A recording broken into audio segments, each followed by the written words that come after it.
સ્ત્રીનો એક સ્વભાવ છે કે નાનકડી પણ કોઈ વસ્તુ લેશે ને એટલે એ ગામમાં શેરીમાં આવીને એનું શક્તિ પ્રદર્શન કરશે. 10 રૂપિયાનું બોરિયું 4 બાઈને જો એ બોરી લેવી, 10 રૂપિયાનું હોય ને 50 રૂપિયાનું કહેશે. ભાવ વધારો 10-15 ગણો થાય એમાં. આહા, 300 રૂપિયાની સાડી 900 રૂપિયાની કરશે. આ એટલે બધી બાજુ આજુબાજુની ભેગી થાય અને એ સાડીને એવું ચેક કરે જાણે એમાં કેમ બોમ્બ ધડાકો થવાનો હોય. આમ જોવે. આપણે તો બેઠા બેઠા છાપું વાંચતા હોય, પછી એના જે એમાં પ્રતિભાવો આવે. એક બાઈ વળી એમ કહે કે આ પાલો જે જમણી સાઈડ છે ને એ ડાબી સાઈડ હોત ને. આપણે આમ જો હવે શું કહે છે આ. હા બોલો જો જવાબ, જમણી સાઈડ હોત ને એને બોલે ડાબી સાઈડ પાલો હોત ને તો આ સાડી બહુ સારી લાગત.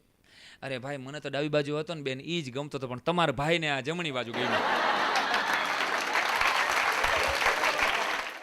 તમારા ભાઈ અને પેલા તમારા ભાઈ બોલાતું, તમે જોજો સાંભળ્યું શબ્દ બોલાતો. 10 પુરુષો બેઠા હોય ને એક બેન આવીને એમ કે સાંભળ્યું, એટલે એના ઘરવાળા જ ઊભા થાય.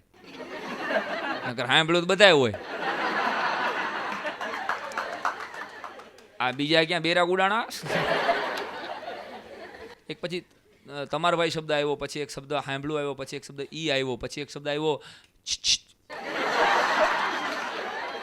મનીષભાઈ. આ મારું સંશોધન છે. 500 માણામાંથી એક બેન એમ કે ને એટલે એના ઘરવાળા ઉભા થાય. મને કીધું, મને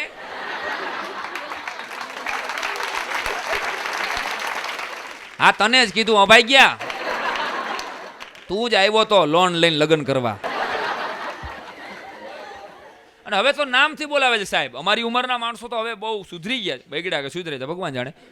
નામથી બોલાવે છે. હા હા હા, મુકેશ જરીક બેગ ઉપાડી લે ને, વિમલ જરીક પાણી ભરી આવ ને. લગ્ન પહેલા હીરો નંબર 1 અને લગ્ન પછી કુલી નંબર 1. અને મુકેશ પાછું પીદડું પીદડું પાણી ભરી આવે. બોલો લ્યો. હા હા, ખાલી આપણી તો શું દશા કરી. ત્યાંથી આગળ સાડી લેવાઈ જાય પછી, અને હું તો ત્યાં સુધી કહું છું તમને કે સાડી લીધા પછી પહેરવામાં પ્રોબ્લેમ થાય. પહેર્યા પછી કઈ પહેરું, બકા કઈ પહેરું તું કહેતો. હા હા, આ સુરત, અમદાવાદ, બરોડા અહીંયા પતિને બકા કે નામ બામ બધું જય શ્રી કૃષ્ણ. કઈ પહેરું બકા કહેતો. એટલે આ બિચારો એમ કે ગોઠે ચડ્યો હોય કે લાલ પહેર, લાલ લાલ હારી લાગશે, લાલ હારી લાગે. ફોલ છેડા નથી. આપણને ખબર હોય કોને ફોલ છેડા છે અને કોને નથી. તો કાળી પહેર, કાળી સરસ લાગશે. એ તો ઓલી ચંપાએ પહેરી છે, ઓલીએ કોઈ પહેરી છે એની શું કામ તું ચિંતા કરસ. તો પછી આમાં કે ગુલાબી પહેર, એ ઉઠશે નહીં. તો પછી દરેક પુરુષ પાસે એક ચાવી. આ તમને હું ટીપ આપું છું, એટલું કહેજો તારી બાએ આપી ને એ પહેર. જોજો સાહેબ, પ્રોબ્લેમ સોલ્વ. કારણ કે દરેક સ્ત્રીઓ, આપણે ગમે એટલી 3000ની સાડી પુરુષોએ આપી હોય છે, આપણા બા બાપુજી આપી છે ને, એનું ઉદ્ઘાટન કરીને પૂરું કરીને મૂકી દેશે. અને એની બાએ 300 રૂપિયાની હાવ હડીગેલના પેટની સાડી આપી છે ને 8 વખત પહેરશે. ગામડે બતાવે મારી બાએ આપી છે. અરે પણ શું હવે ગઈ, હાવ જરી ગઈ.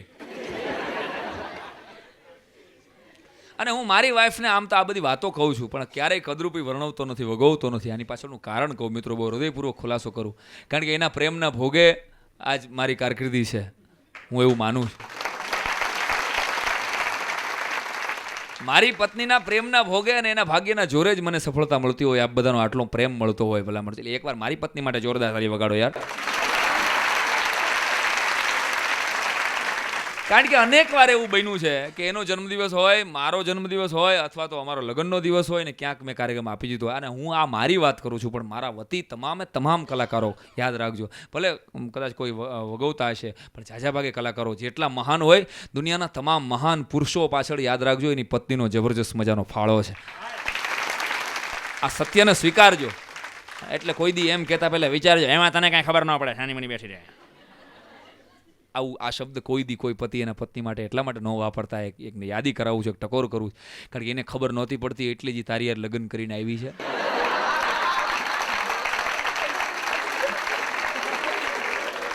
એને ખબર પડતી હોત ને તો એ નો અંબાણી સાહેબની ઘીરે જાત, કા ટાટા બિરલા કે હિન્દુજાની ઘીરે જાત. તારે અહીંયા શું કામ આવે હપ્તા ભરવા?